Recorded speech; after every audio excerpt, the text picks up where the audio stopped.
සුබ උදෑසනක්.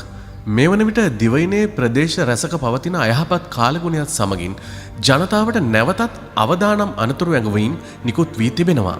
වාරිමාර්ග දෙපාර්තමේන්තුව පවසන්නේ කළු සහ ගින් ගංගා තව දුරටත් අන්තරාය කර ගම් වතුර අවදානම් මට්ටමක පවතින බවයි. කළුගඟේ ජල මට්ටම මිල්ලකන්ද සහ මගුර ප්‍රදේශවලින් අනතුරුදායක මට්ටමකට ළඟා වී ඇති අතර ගින් ගඟේ අවදානම ඉහළ ගොස් ඇත්තේ බද්දේ ගමින්ය.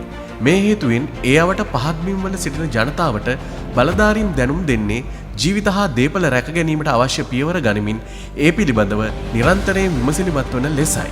මේ අතර තවත් වැදගත් පුවතක් ලෙස දිවයිනේ ප්‍රධාන ජලාශ රැසක වාන්දුරටු තවදුරටත් විවෘත කර ඇති බව වාරිමාර්ග දෙපාර්තමේන්තුව සඳහන් කරනවා. එහි ජල කළමනාකරණ ඒකකයේ අධ්‍යක්ෂ HMPSD හේරත් මහතා සඳහන් කළේ දැදුරුඔය සහ රාජාංගනය ඇතුළු ප්‍රධාන ජලාශ 15ක් ඇතුළු මුළු ජලාශ 19ක වාන්දුරටු මේ වන විටත් විවෘතව පවතින බවයි.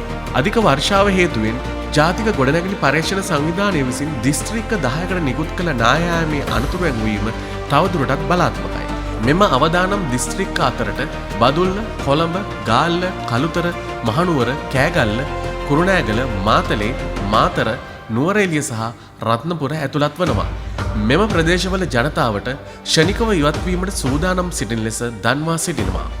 කාලගුණ විද්‍යා දෙපාර්තමේන්තුවෙන් නවතම අනාවැකියක් නිකුත් කර තිබෙනවා.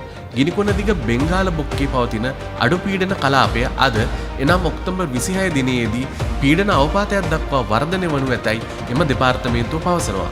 කෙසේ වෙතත් එහි අනාවැකි අංශයේ අධ්‍යක්ෂ මෙරිල් මෙන්ඩිස් මහතා සඳහන් කළේ ලබන 28 වැනිදායෙන් පසු මෙරට පවතින වැසි තත්ත්වයේ සැලකිය යුතු අඩුවීමක් අපේක්ෂා කළ හැකි බවයි.